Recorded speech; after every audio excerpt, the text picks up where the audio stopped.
qarniyadan hablaha qorashtood yarti ammaanka loo quray qof dhigaaga may dhalano runti qalanjawaha abige qimihiyo hanaankaaga qotonkiyo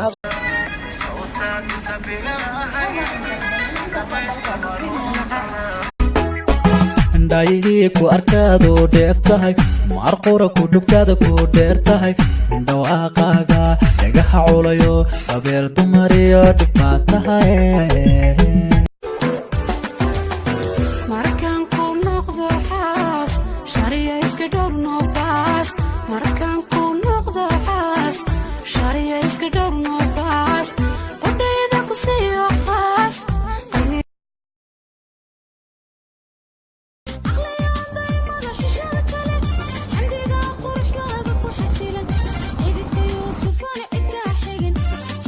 والبابا وكوها لك ماري كوهلو بينك يومي كهدا